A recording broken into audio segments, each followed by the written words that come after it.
I'm Angie Coiro with another hour of In Deep. How can conservatives possibly see the world the way they do? How can they turn away evidence of evolution? Why do they keep insisting abortions cause breast cancer? It turns out the human brain has all kinds of ways to slough off facts, and the conservative brain is even more immune. Chris Mooney joins us with his new book, The Republican Brain, all this hour on In Deep.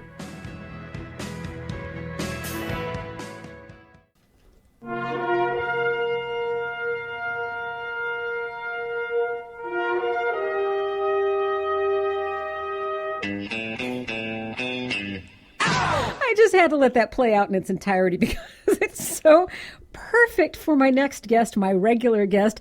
Gotta laugh from the political carnival because you're expecting something profound and wonderful, and you get it, but you also get a little bit of whack. Hey, Buttercup, what's up? Well, I nearly didn't make it here today. Here I was in the emergency room trying to recover from the shock I experienced after I heard a Republican tell the truth. Mike, okay, now you're delusional. No, I swear to God, Joe Scarborough accidentally said something real. Yes.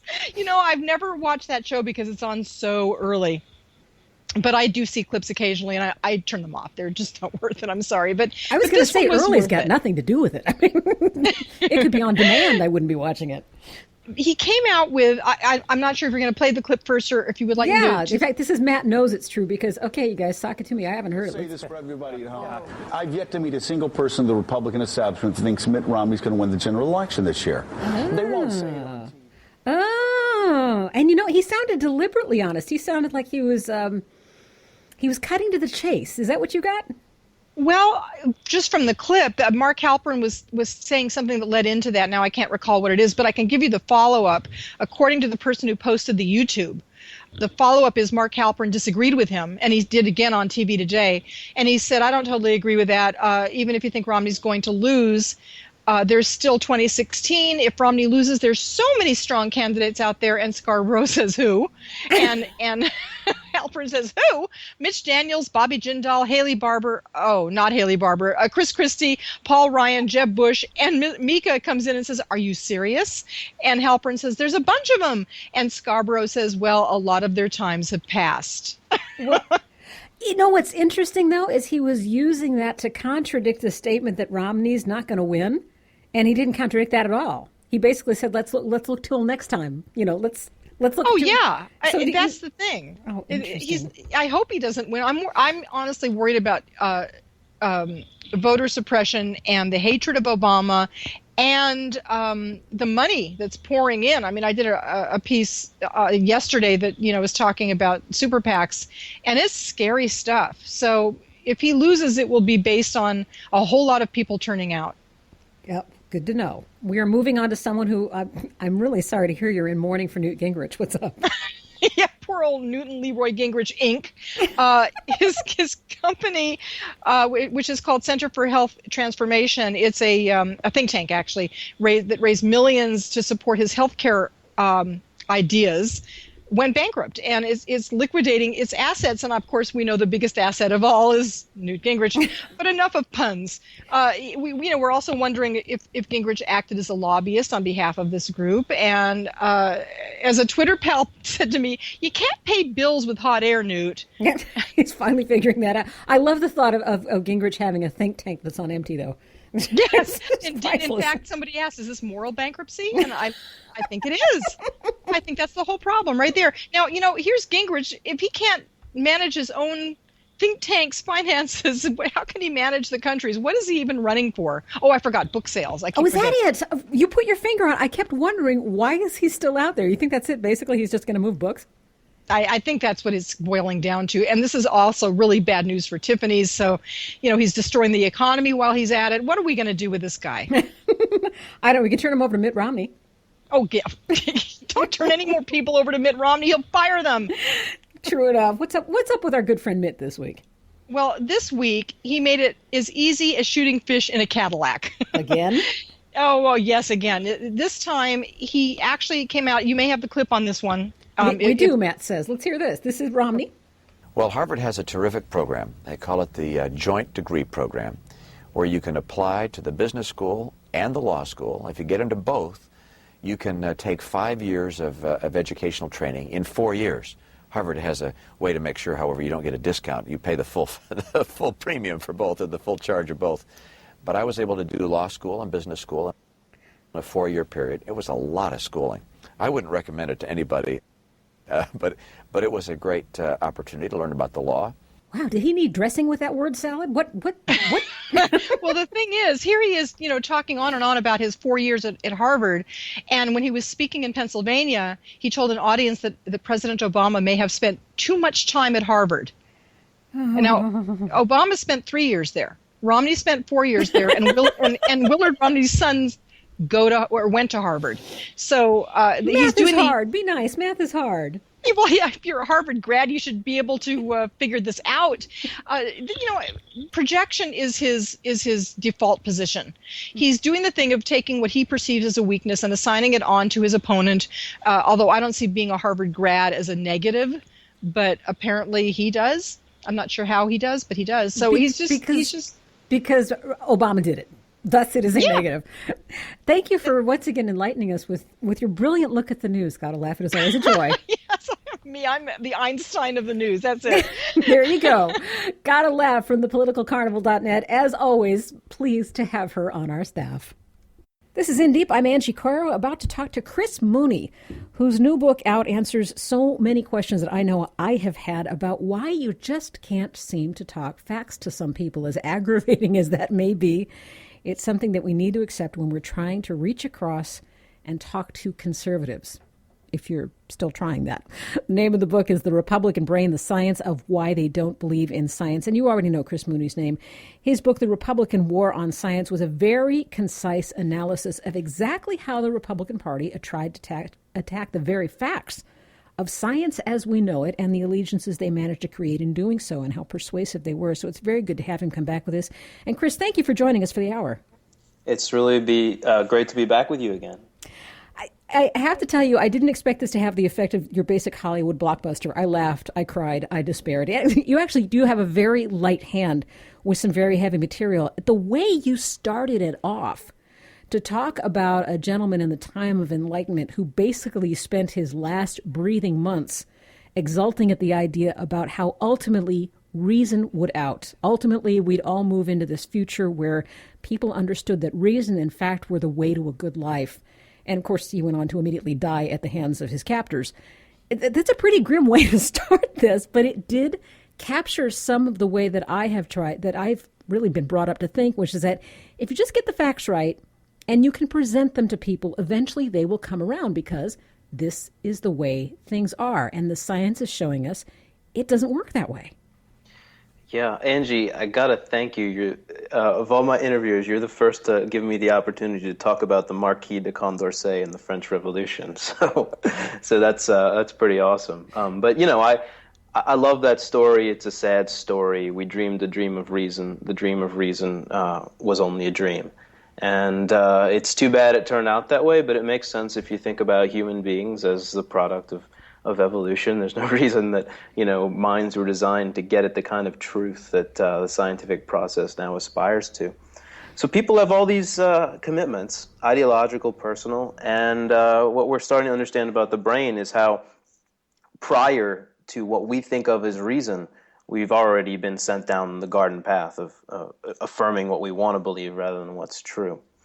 Everybody does that. And then I go on to talk about how conservatives may do it a little bit differently, but everybody does it. So if we want to be enlightened, the paradox is we have to reject the Enlightenment view of reason. Then we're enlightened. This is turning more zen by the moment. Sorry about that. But it's true. I mean, the rational thing to do is to be a little less married to the rational. Before we get into the nitty-gritty of that, let's talk about the division that you're embracing here, which is the liberal brain and the conservative brain. And I want to rush to reassure everyone, you're not basically saying this is a binary system, there are only two kinds of people in the world, et cetera. I mean, it's more nuanced than that. No, these are tendencies, but there's a whole middle, and all of the kind of traits blend together differently in different people. I say in the book that I score high on one conservative trait, but I'm a liberal, and so that kind of lets you see how it works. But in aggregate, there are some psychological traits that are clearly political. and they clearly correlate with whether you're on the left or on the right, and it works across countries. So something is definitely going on there.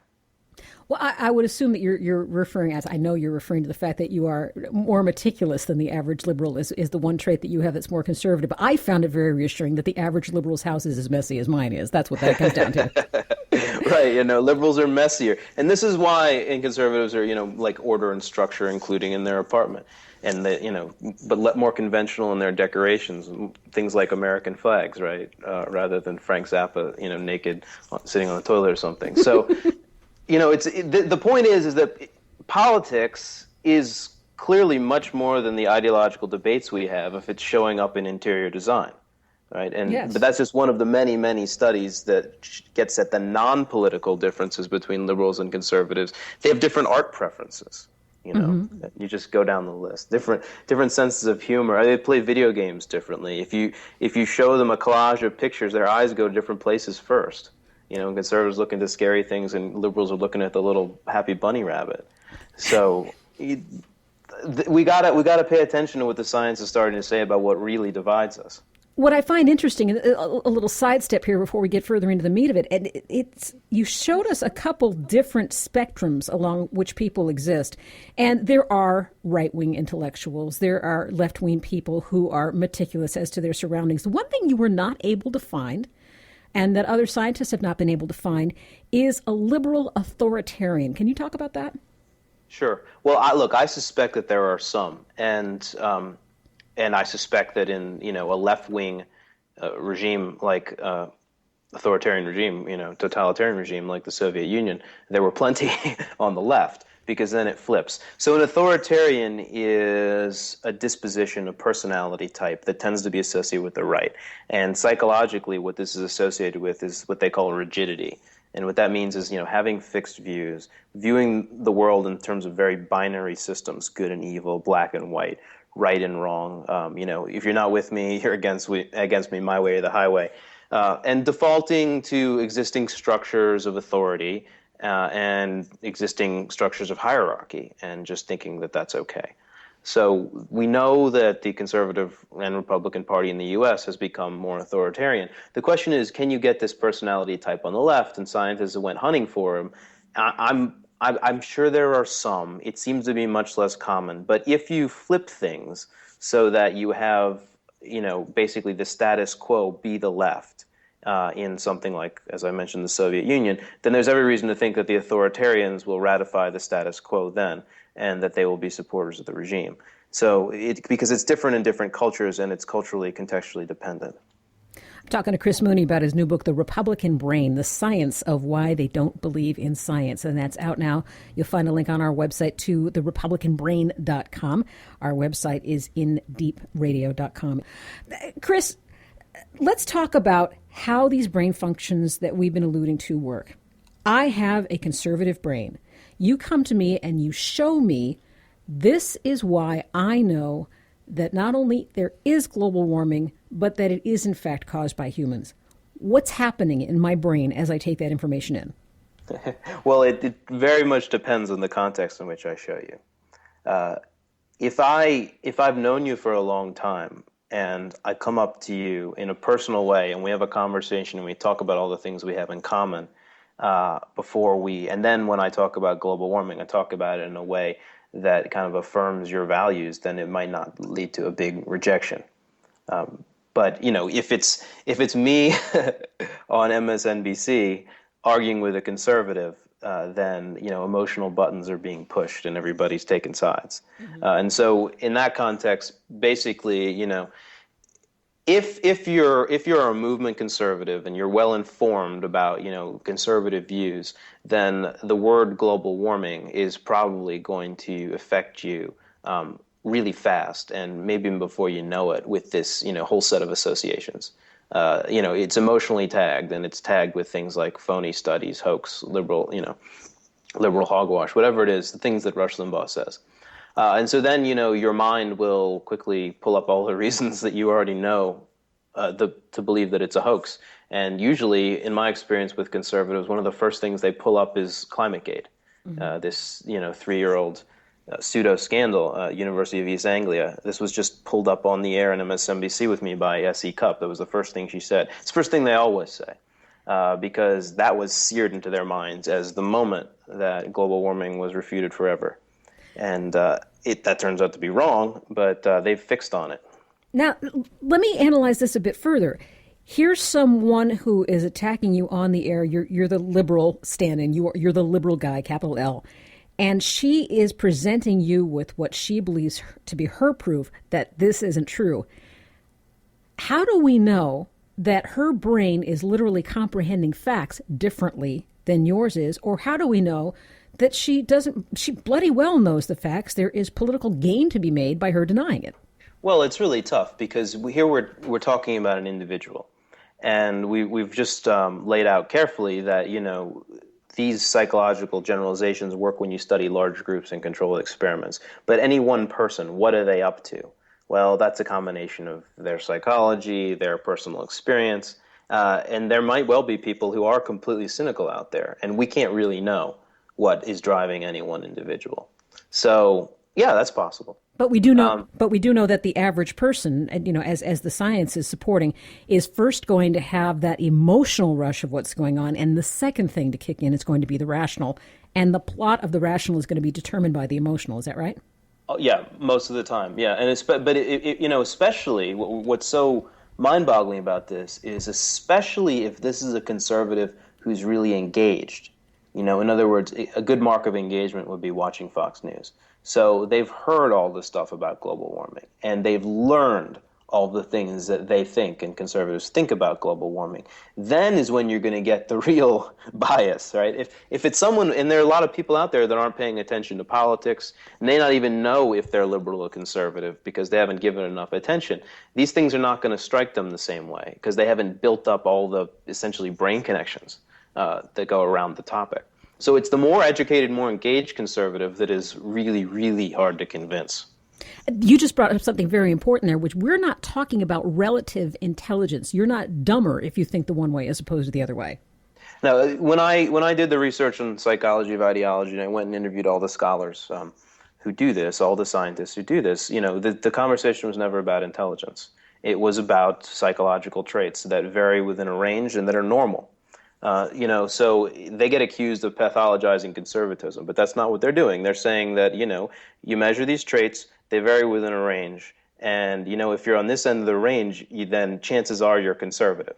Betting odds you would win in Vegas, that you're conservative. If you're on this end of the range for this trait like openness to new experience, then very good betting odds you're liberal. Doesn't work every time, works a lot of the time.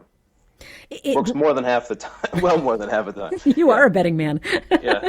But it does bring to mind the argument that you hear when, for example, conservatives claims that universities push a liberal agenda, and then you hear the response, well, if you're educated, you're going to have a more liberal agenda. You're going to have a more liberal view of the world. That ain't necessarily so. You can be intellectual and still have a conservative perspective on the world. Oh, yeah. Yeah. And, I think that universities do push a liberal perspective because universities are full of liberals, but it's much more than that, than just that. It's not brainwashing. All right, we're going to talk more with Chris Mooney as we continue through the hour. His book is The Republican Brain, The Science of Why They Don't Believe in Science. And later this hour, we'll be talking about how to take all this information into a new approach to conservative conversations. I'm Angie Coiro. This is In Deep.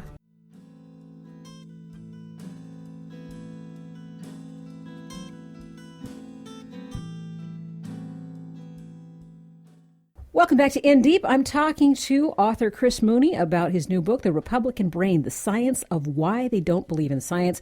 Chris Mooney is the best-selling author of The Republican War on Science. You'll find his new book out from Wiley. We have a link to that on our page at indeep.com. Chris, we were talking about the political personalities that are out there, and those break down to an acronym that you explain in the book, OCEAN, O-C-E-A-N. Sure. OCEAN is the acronym for the Big Five personality test, and in the acronym, every letter refers to one of the 5 traits that are comprise the total human personality. So your O is for openness to new experience, C is for conscientiousness, E is for extroversion, or its opposite, introversion. A is for agreeableness, and then N is for neuroticism, or its opposite, emotional stability. So the first two traits are the ones that are most political. Liberals and conservatives aren't exactly the same on any of them. But the first two, openness to new experience, is all about, not just the willingness, but the desire and drive to try out new things, new vacation spots, new restaurants, whatever it is.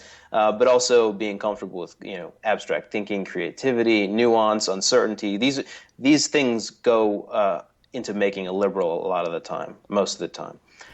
Conscientiousness is wanting order and structure in your life, and these things go along with being a conservative most of the time. It's funny because while you were listing those in the book and I was reading them, it was bringing to mind for me something that subsequently you ended up bringing in the book, and that is George Lakoff's compartmentalization of here's how a liberal looks at the world, here's how a conservative looks at the world. And the OCEAN acronym, some of the elements of that put me in mind of Lakoff saying, well, we have this family dynamic in the liberals where they have, the nurturing mother, the calmer, and then here's the conservative dynamic where you have the authoritarian father, and the laws are laid down very clearly. You need to be told what is wrong and what is right. So a little bit of that spills into the George Lakoff work. It does, because the low pole of openness, where you're really not open, is associated with authoritarianism. Okay, and authoritarianism is, we've talked about it already, authoritarianism goes very well with the strict father family, and you will obey the father. And authoritarianism is now today actually measured based upon your views of child rearing. The most modern measurement of authoritarian, other measurements have been, I think, superseded, and now they ask you what is a good trait in a child? And the authoritarians simply answer obedience, whereas, if you're not authoritarian, you answer, creativity and things like that. So that's kind of the test right there. One of the things you're really careful to note in the book throughout, and I was impressed by how much you bent over backwards to do this, a lot of this saying that people aren't open or that people are authoritarian can be perceived as a value judgment. And throughout, you leap to say, no, this is an assessment. This is not a value judgment. I'm not sitting here saying conservatives are bad people and liberals make great parents. You're not saying anything of the sort. No, I mean, I always try to emphasize that these traits are normal and they are part of humanity and part of human nature, and they show up across countries. They definitely, in different situations, these traits are going to serve you well or ill.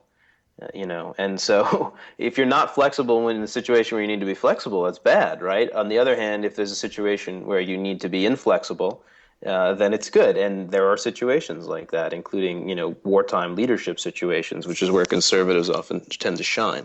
So, situational benefits and costs to this kind of analysis. But liberals thrive in a situation where they have to weigh the evidence and linger in the uncertainty and make sure they get all the nuance right.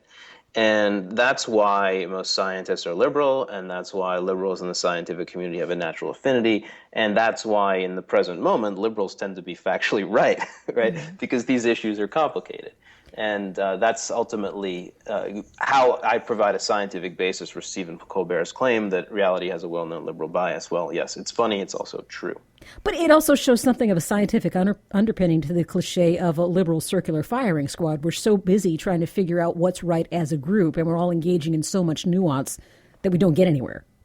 Oh, right. Yeah, this is the old Monty Python joke, are you in the People's Front of Judea or the Judean People's Front? And, the two groups want to kill each other. Right? So, I'm going to nuance myself away from that person who agrees with me about 99% of things, and I'm going to stand out and be different and show why over here I should get all the funds. And that's an endemic problem in liberal activism, in the environmental community, but in many, many communities.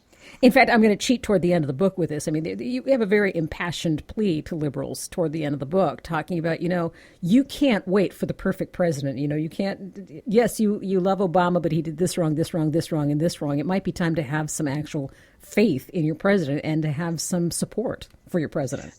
Right. I kind of put that in because I knew it was going to make some liberal readers barf. But I kind of wanted to do that just to show how alien the thought is. The idea that you just put your faith in a leader and trust them unhesitatingly. But that's conservatives do that, and look at how well they do when they do that. They backed George W. Bush to the hilt. You haven't had this conversation yet with Glenn Greenwald, have you? No, I haven't. Oh, okay, just asking. Why? What should I expect? Well, I know that Greenwald takes a great deal of pride, and I admire his work. I'm not slamming him. He takes a great deal of pride in enumerating everything that Barack Obama is doing wrong and saying, what's wrong with you liberals that you can't pay attention to what he's doing to personal freedoms, that he's, continuing the policies of George W. Bush with the extradition and being held without charges, all of which I think are very valid. But of course, the cliched liberal parsing through everything that's wrong with the president, and you end up with nobody supporting the president. Hey, I can give you a rant about what the president did wrong on global warming if you want. At some point you have to kind of like, it's sort of like, I guess I'm kind of also making the resist the nadir temptation kind of argument too. Mm-hmm. Don't fall for this idea that you got to have a leader who's absolutely perfect, does everything you want. The opposite is way worse. And if the conservatives were in your shoes, I can tell you what they would do, and that's why they always win. So this is a kind of hard-nosed political pragmatic argument, but I just tie it to liberal psychology. Liberals have this temptation to undermine themselves. Well, and of course, this is the point of the whole book. I mean, you're not reporting on science as a fascinating little bauble that we're going to look away from. This is all information that we're going to try to use to make political realities a little bit better. And to go back to what we were discussing a few minutes ago, and that is the profile of the authoritarian, the way that the conservative mind takes in information and the sort of personality profile they have. There are 3 different items on one page in your book where it shows that you really can't divorce the scientific from the political. For example, authoritarians, I'm reading from your book here, are very intolerant of ambiguity, inclined toward groupthink, and distrustful of others, often including racial outsiders. And we're already seeing that with the Trayvon Martin coverage, where the right and the whites tend to think that it's already been overcovered. A little bit further down the same page, you say they're often religiously conservative fundamentalists who believe the Bible is the unedited word of God. And authoritarians' penchant to commit what in psychology is called the fundamental attribution error, ignoring situational explanations for someone's behavior, assuming the behavior is reflective of who the person is. A classic example would be blaming a person in poverty for being too lazy to get a job. So it's undeniable that while all of this is interesting science, it has direct bearing on how someone forms their political ideals. Oh, no, there's just no doubt that the authoritarian is a creature of the political right for all these reasons. I mean, you might get some confused ones that end up in a left-wing movement, but they're way more comfortable on the right. You can't. There's going to be no way to escape the knowledge that's starting to come out of political psychology. And political psychology is now being extended into political physiology, political genetics. This is all research and of course, actually brain scan studies too. This is all research, and there's just too much of it now for it all to be a wild goose chase. Too many different researchers, all coming up with similar sounding things. It's not just a flash in the pan. It isn't going to go away because there would be no way you could get this much evidence if we were all down the wrong path. So the world won't ignore it. Not forever. It makes people extremely uncomfortable. But at some point, you have to say, why does, I talk about in the book, one of the simple personality studies, a group at Yale took something like 13,000 people, and they just gave them a real simple form of the 5-factor personality test, and then they gave them, they measured their level of education, level of income, and, left-right bias. And the signals for personality influencing politics made it appear that openness was at least as strong as level of education, maybe stronger than level of education in predicting liberalism. So, we've always said that going to college makes you liberal. Well, having an open personality makes you liberal. Mm-hmm. So these political differences are really rooted deep down in who we are and in human nature. I want to remind our audience we're talking to Chris Mooney, author of The Republican Brain, The Science of Why They Deny Science and Reality. You might know Chris, too, from his hosting work on Point of Inquiry podcast. He writes the Intersection blog for Science Progress, and you may have seen his writing in Mother Jones, American Prospect, Harper's, Washington Post, USA Today, and Slate. And He's even been on TV with Stephen Colbert. Let's talk about some of those physical differences, Chris, and this is especially centering on the amygdala. I mean, it's hard to say that there aren't physical differences when apparently it's the measurement, am I correct, of the amygdala that may contribute to your political personality. Right. I mean, now we're getting into the most cutting-edge stuff. So there's a couple studies now, and the most recent one was in the UK, where they just look at they scan the brains of liberals and conservatives. And what is happening is that conservatism is being associated a couple times now with the amygdala. And the amygdala is part of what's called the limbic system, the emotional brain. And it's a part of the brain that we share with all other animals, And it does the same thing in us that it does in other animals. And that is that it rapidly, controls your response to fear and threat. And it conditions your life-saving response, fight or flight. The amygdala takes over when you need to protect yourself. Mm-hmm. So it takes over, and your rational capacities are irrelevant in that situation. Think about, like, if you're just about to get on the elevator. This happened to me, and my building has dogs, right? Mm-hmm. And so the door opens and a dog jumps out at me because someone doesn't have it on tight enough of a leash. Yikes. And that just happened recently. My amygdala takes over, basically, right? And I jump back and, all this stuff. And eventually you calm down a couple of seconds later and the dog's been yanked back and you're not, fighting with the dog. But that's what it does. All right, so to find that this appears to be politically correlated is very striking. And I mean, this is new research, but it dovetails with a lot of the psychology things, which is why they went looking at this. Mm-hmm. So fear of threat. I mean, 9/11 was an amygdala moment, and and we saw a conservative shift in the populace, and I shifted conservative. I remember. I became more supportive of George W. Bush, and I was living in Washington, D.C., and I became terrified. I mean, the whole country was traumatized, and that kind of trauma had a political implication. Well, let's talk about different reactions to that, because I won't say immediate. I mean, your immediate reaction on seeing a building of that stature blow up is, obviously going to be mostly gut reaction, but almost as soon as the rational reaction started clicking in, my fear was that the country would go conservative. I mean, that kicked in almost immediately. What does that tell us about your brain process versus my brain processes? Well, it's a good instinct to have that the country's going to go conservative, because this kind of thing definitely pushes people conservative. I mean, you had different knowledge base than me, and I think you were probably right and I wasn't. But nevertheless, that was how it felt to me. But in terms of the brain science, does that tell you anything about how our brains operate differently? The fact that we came to those two different rational thoughts? No, I mean, maybe I have a more active amygdala, but also maybe I didn't have the same experience as you. So, I mean, I think it's hard to really say too much. But I just know that a lot of people reacted like me. There were liberal hawks, you remember, who wanted to fight Iraq. Oh, yeah. And I was one of them. I regret this. I have apologized. But,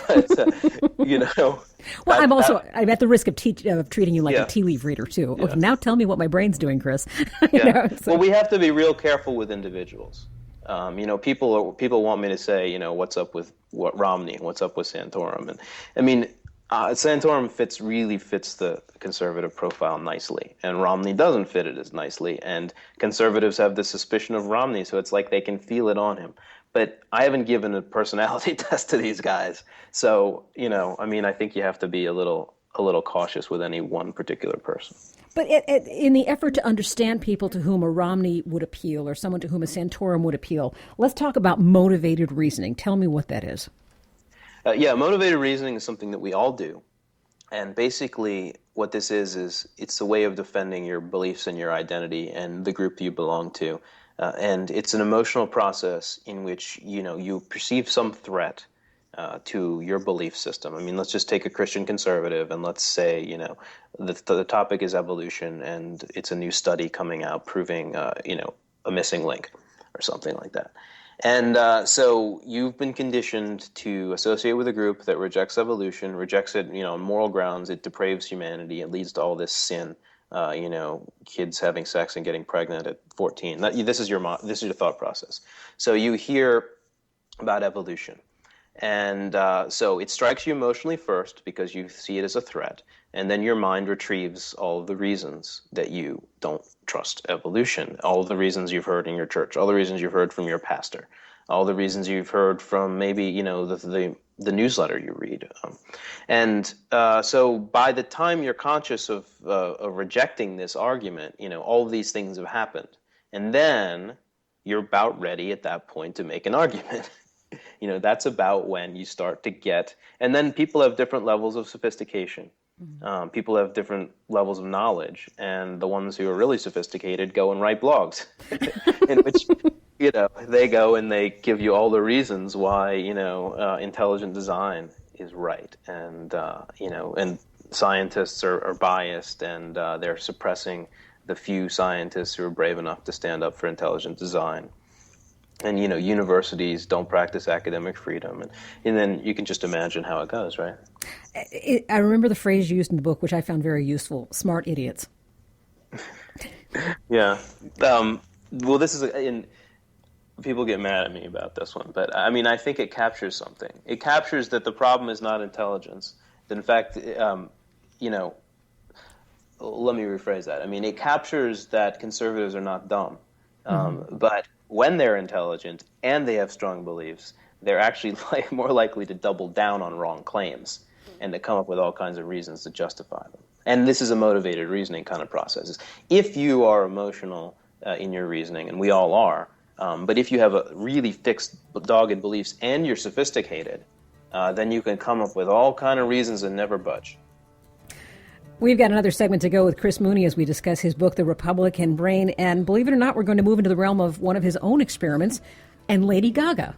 We're going to tie that all together as we continue here with Chris Mooney on In Deep Radio. You can find us on Facebook, by the way, In Deep with Angie Coiro, and we tweet at In Deep Radio.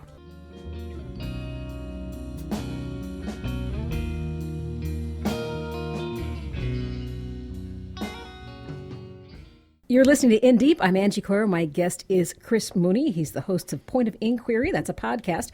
We'll find a link to that on our blog at indeep.com. And he's relevant to this immediate conversation, the author of The Republican Brain, The Science of Why They Deny Science. So, Chris, you were inspired enough, a combination of both your own research and the fact that you met an intriguing fellow who seemed ripe to do this with. You started to set up your own experiments. And part of what you were doing was looking to see whether other areas of interest, be it sports, be it popular music, whatever, would incite the same kind of brain action and emotional reaction as issues political did. Right. So a lot of, very early on in the process of researching this book, I interviewed the mentors of a recent PhD named Everett Young, who had done all of his research on liberals and conservatives and their psychological differences. And I read his whole dissertation. And, it just showed you how much depth of research there is in this area. And then also he was pushing it further. And so I said to him, well, I get the sense that conservatives are doing a lot of motivated reasoning about scientific issues. And he said he'd never thought about it before. And eventually we just talked and we set up a study. And what we wanted to do was to see if liberals and conservatives reasoned in a motivated way differently, or whether one group did it more. And it wouldn't be sufficient to just ask them political questions or, assault their beliefs on political issues and then see how much they try to defend their beliefs. Because, you could always say, well, they just have a different investment in that topic on the left than on the right. So we threw in a bunch of non-political topics, like, whether, your favorite singer was actually, using auto-tune in the studio and couldn't actually sing. It was always about attacking something you believed in. And so whether your favorite football team, whether Drew Brees is actually a terrible quarterback, whatever it was, and the program would randomly assign people essays that either agreed with them or disagreed with their previously expressed opinions on sports, on music, but then also we put in our two political topics. And one was climate change and one was nuclear power, because the right's supposed to be more biased on climate and the left is supposed to be more biased on nuclear power. So that was our experiment. Shall I tell you the result? I'm still back on the Lady Gaga, and it's an opportunity for me to remind people that this is not a dry book, because the way that you went after Lady Gaga alone by constructing this dialogue of how she can't hit a tune. She only knows 2 chords. It was great fun. So yes, well, please. We made up all kinds of awful lies about all kinds of people, right? And for the purpose of the study. I mean, that was because we needed it to be not true, but we needed it to sound plausible. And Everett is actually a musician, and he's done a lot of studio recording. So he was able to make up a great fake essay about studio engineers just griping about how terrible this musician is and how they have to fix their tuning. And, so that was funny. We wrote it like a sort of like pseudo expose, like Rolling Stone style. And we did a bunch of them like this. We did a pseudo sports writer, talking about phony statistics that prove that Drew Brees is like a terrible quarterback. And what did you yield from all this? Well, it didn't, we confirmed some things and we didn't confirm some things. This is what's great about science, and we now, if we get a chance, there's a new experiment to do. So it was really interesting that we didn't see a difference between left and right on non-political issues, and we're not really sure why. But something about the political ones did match largely the hypothesis. And the most amazing thing was that the conservatives were more biased than the liberals on nuclear power, which we didn't expect, right? Because you get all this stuff about liberals, and liberals, if there's anything they deny science on is they don't like nuclear power. Well, we found that, the liberals and conservatives started out from actually not all that different positions on nuclear power. There are a lot of overlap in terms of being pro or con. But then once you attacked their beliefs, whatever their initial view was, once you attacked it, and then you asked them how convincing the essay that attacks your beliefs is and how much your beliefs had changed, we really found the conservatives doubling down on their beliefs more. And then on global warming, what we found was that in association with level of political knowledge, conservatives were doubling down a lot. And you also found out that the conservatives spent less time taking information in, spent less time taking the surprise and the strongest finding. And this is this fits a lot of research that we didn't bring in, and now this is the direction that we should go, is that whatever it was doing was he measured the time that people spent reading the essays on the computer screen, at milliseconds. And this is just something you can do with the program we were running. And so it turned out that liberal or conservative, whether or you were reading an essay that agreed with you or disagreed with you, whether it was on a political topic or not, the conservatives were just flying by, not taking any time. And the liberals were spending a lot more time reading. And that correlated with openness to new experience. And it gets to an aspect of conservatism that is in other studies, which is that conservatism is kind of quick, economical thinking, and liberalism is all about making things complicated. And we think that we detected a little bit of that, but this has never been found before that we know of, this big difference in reading time. Mm-hmm. And we think it's important. We think it points to new research. But this is one study, and that's how science works. Well, and of course, science is at its best when it actually gives us usable takeaway. So let's talk about the takeaway of all this work that you've done and all of the work that you've summarized. You have conservatives and liberals, and according to their political profile, to some extent their physical attributes, we talked about the amygdala, the way that we employ motivated reasoning, and you did note that for some conservatives, they deal in more intense motivated reasoning. You've really well established that we have two different ways of perceiving the world and taking in information. Let's talk about what that tells us as progressives trying to either make persuasive arguments or win elections, whichever way. What's the usability in this? Because if I can add as an aside, part of it was very hard for me to take in because there's some fact-resistant part of me that is stamping her feet up and down going, but for God's sake, it's facts. Why do I have to accommodate people who can't take in facts? And of course, your whole point is you can't change that. No, yeah. I mean, if you argue facts when someone's really emotional and has a deep-seated belief, then you're hitting a brick wall. So I think that the biggest implication of this for progressives is, it opens your mind to the fact that there is a whole mass of humanity that does not see the world the way you do. So it's kind of like step out of your worldview and just realize that the quick assumptions that you make may be exactly the wrong thing or the instincts you have about how to communicate may be exactly wrong for as soon as you get outside of your audience. Or the things that make you emotional may push the exact opposite button. And so I think that that's really, really surprising, but it points towards, better approaches towards dealing with the middle in particular, because I think conservatives are going to be very hard to move most of the time. And not just because of their traits, but because of the media channels that they're in. I mean, if Fox News is reinforcing what they believe and you're trying to change them, Fox News is going to win.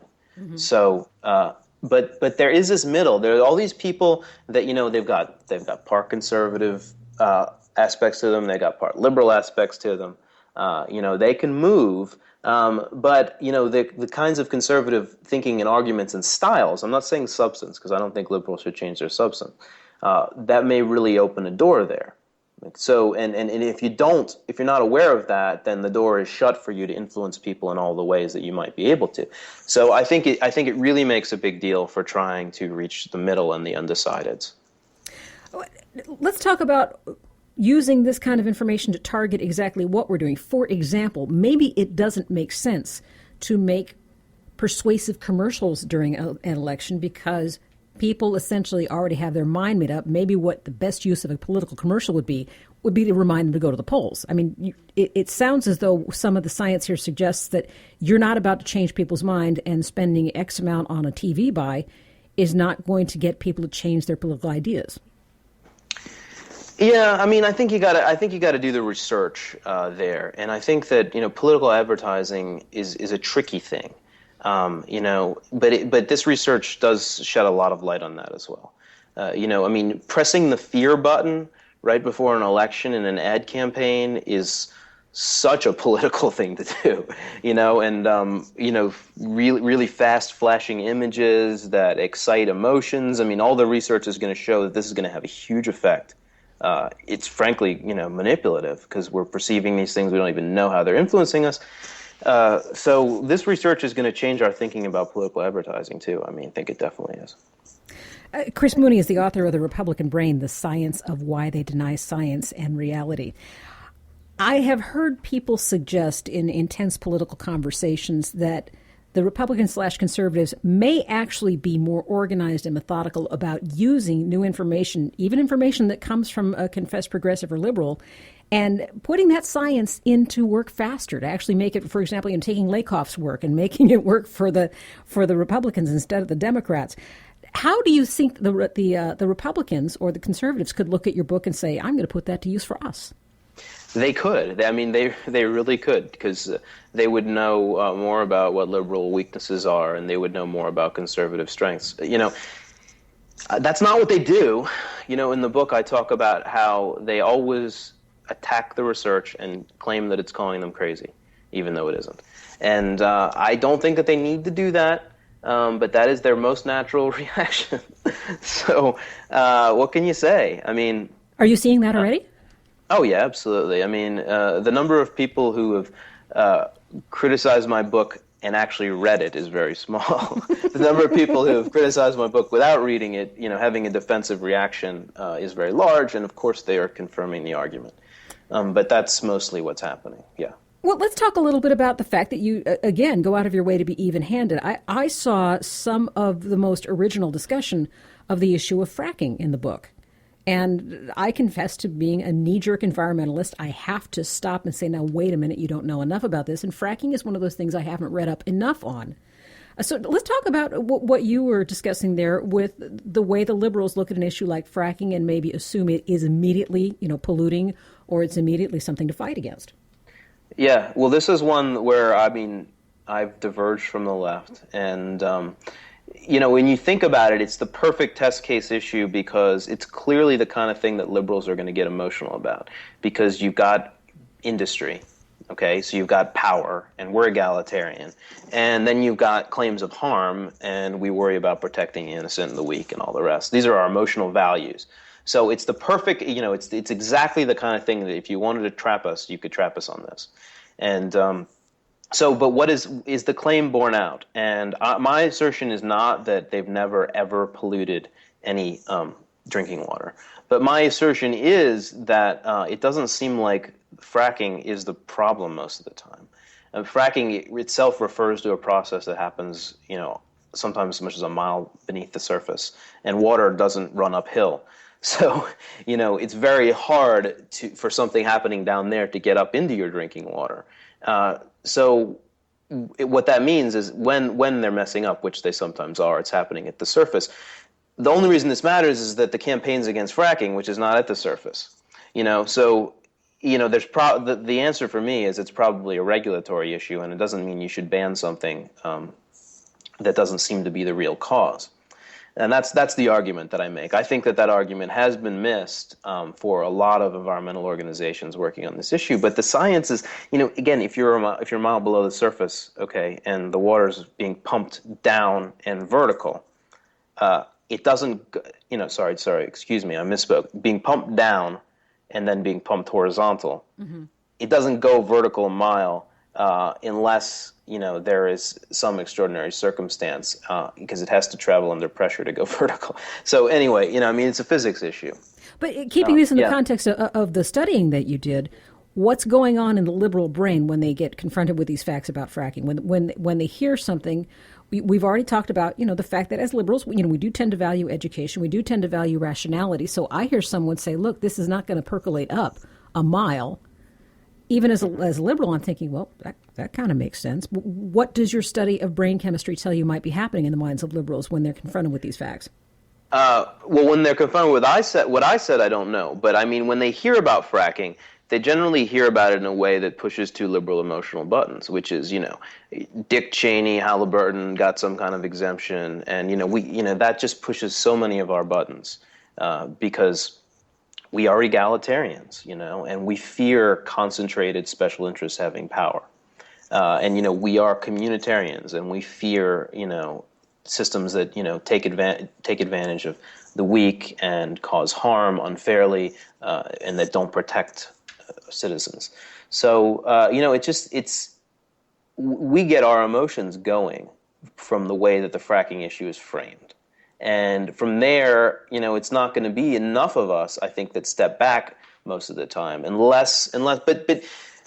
but the good news is that we like science. We have an emotional connection to that too. So when I give you some physics and I say it's going to be very hard to get water to travel uphill, I'm not saying it's impossible, it's going to be very hard, you need pressure, then I think I do make some people stop and pause. And that's a talking point that a scientist studying this actually gave me.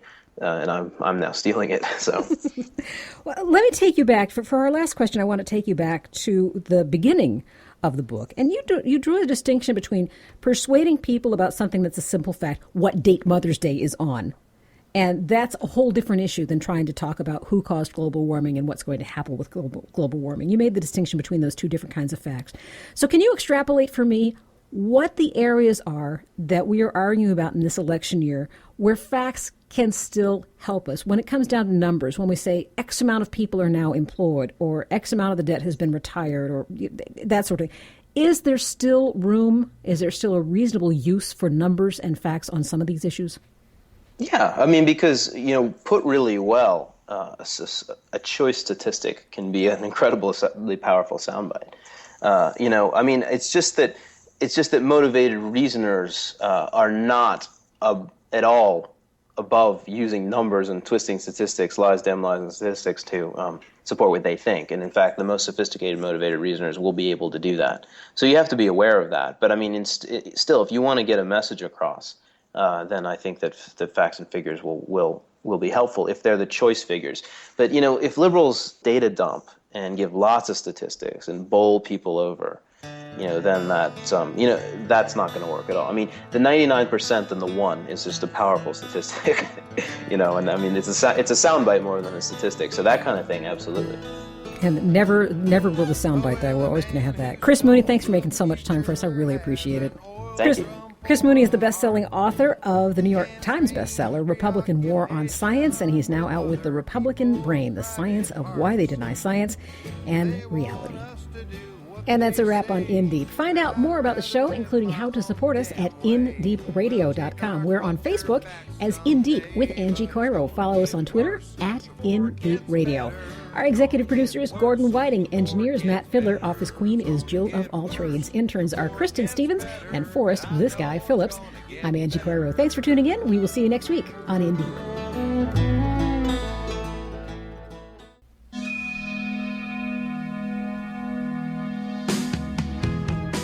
Thanks for tuning in this week to In Deep with Angie Coiro, a production of TalkBack Studios. You can get more information about us at indeepradio.com. And while you're there, you can become a member and support our work. There's a link there to contact us, too, with any questions or feedback. We're developing a series on mental health issues in our country, especially in this economy, and we'd love to have you be part of that. Please send us your topic suggestions, your stories, and your questions through our website. Click the contact button at indeepradio.com. Join us again this time next week for 2 more hours of in-depth conversation. I'm Angie Coiro. We'll see you then.